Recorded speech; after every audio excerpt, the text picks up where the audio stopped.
કોંગ્રેસની political affairs કમિટીની બેઠક પૂર્ણ. Story report by Chirag Patadiya, Ahmedabad. અમારી આજે પોલિટિકલ અફેર્સ કમિટીની મીટિંગ ખૂબ લંબાણપૂર્વક ચર્ચાઓ થઈ. એક ટેલેન્ટ હન્ટ અને કાર્યકર્તાના દિલમાં શું છે અને શું આગળની સંગઠનના નવસર્જન માટેની ને મજબૂતી બનાવવા માટેની વાત એ રાષ્ટ્રીય કક્ષાએથી એનો પાયલટ પ્રોજેક્ટ ગુજરાતમાં લાગુ પડે છે એના અંગેની વિસ્તૃત ચર્ચાઓ કરી છે. ગુજરાતમાં 2 પેટા ચૂંટણીઓ વિધાનસભાની આવી રહી છે, ત્યારે પોલિટિકલ અફેર્સ કમિટીમાં ચર્ચાઓ થઈ. આજે ગઠબંધનનો કેટલો ધર્મ હોય છે. આમ આદમી પાર્ટીએ પોતાની રીતે પોતાનો કેન્ડિડેટ જાહેર કરી દીધો છે. અગાઉ રાષ્ટ્રીય કક્ષાએ અમારું ઇન્ડિયા ગઠબંધન છે, ઇન્ટેક્ટ છે અને રહેવાનું છે. રાજ્યોની પરિસ્થિતિમાં રાજ્યો પોતાની રીતે નિર્ણય કરતા હોય છે. જેમ કે હરિયાણામાં હું પ્રભારી હતો, હું જાણું છું હરિયાણામાં કોંગ્રેસની સરકાર દિવાલ પર લખેલું હતું, બનતી હતી. આમ આદમી પાર્ટીનું સંગઠન ત્યાં લગભગ 0 હતું, પરંતુ આમ આદમી પાર્ટીએ હુડાજીએ કેટલીક સીટો ઓફર કરવા છતાં એ ઠુકરાવીને આમ આદમી પાર્ટી લડી. હરિયાણામાં પરિણામો ખરાબ આવ્યા. ગુજરાતમાં રાષ્ટ્રીય કક્ષાએ નિર્ણય થયો કે ઇન્ડિયા ગઠબંધનમાં સાથે રહેવાનું છે. એટલા માટે હું જ્યાંનો પ્રદેશ પ્રમુખ હોઉં એ જિલ્લો છોડવો મારા માટે અઘરો હતો, પરંતુ રાષ્ટ્રીય રીતે એ જાળવવા માટે ભરૂચમાં અમારી એક ઇમોશનલ ફિલિંગ હતી બધાને. એમ છતાં ભરૂચ અને ભાવનગર જ એમનો આગ્રહ હતો તો છોડેલું. રાજ્યની કક્ષાએ જ્યારે અમારે નિર્ણય લેવાનો છે ત્યારે આજે પોલિટિકલ અફેર્સ કમિટીમાં વિસ્તૃત ચર્ચાઓના અંતે ભૂતકાળના બધા જ ઇતિહાસો તપાસ્યા પછી એક સર્વસંમત મત ઉભો થયો હતો કે ગુજરાતના મતદાતાઓ ક્યારેય ત્રીજી પાર્ટીને મત નથી આપતા. અહીંયા ભૂતકાળમાં લેફ્ટ દ્વારા કોશિશ થઈ, અહીંયા ભૂતકાળમાં સમાજવાદી પાર્ટી દ્વારા કોશિશ થઈ, જેમની પોતાની સરકાર હતી શંકરસિંહજી વાઘેલાની. એમણે પોતે પ્રયત્ન કર્યો, પોતાની સરકાર હોવા છતાં માત્ર 4 182 માંથી ચૂંટાયા હતા.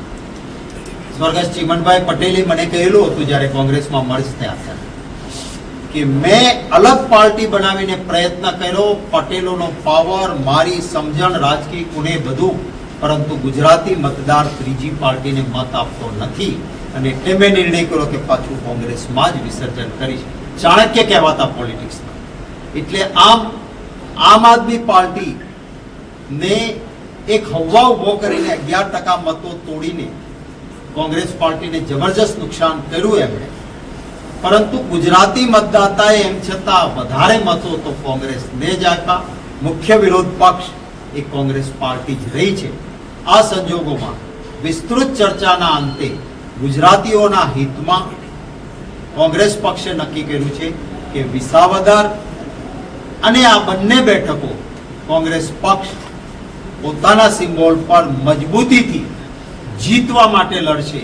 અને હું વાલા ગુજરાતીઓને વિનંતી કરીશ કે આપ અમારી આ જે ગુજરાતીઓના હિત માટેની લડત છે ત્યારે એક મજબૂત વિરોધ પક્ષ અત્યારે બને. એટલા માટે બંને જગ્યાએ કોંગ્રેસને મતદાતાઓ મત અને આશીર્વાદ આપે અને 2027માં સેવાની સાધના માટે આજે મજબૂત વિરોધ પક્ષ બનવા માટે આ બંને સીટ જીતાડો.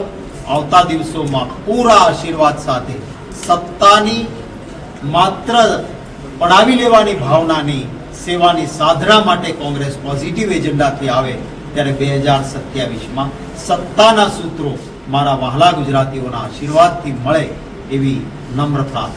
ભાઈ 2022ની ચૂંટણીમાં તમે કહ્યું કે 11% મતનું નુકસાન થયું એ આમ આદમી પાર્ટીના કારણે છે. તમારું જે પેટા ચૂંટણીમાં ગઠબંધન ના કરવાનો નિર્ણય છે એ માત્ર 2 પેટા ચૂંટણી પૂરતો મર્યાદિત છે કે 2027ની ચૂંટણીમાં યથાવત? રાજકારણમાં હંમેશા વર્તમાનની વાત હોય, ભવિષ્યની વાત ન હોય.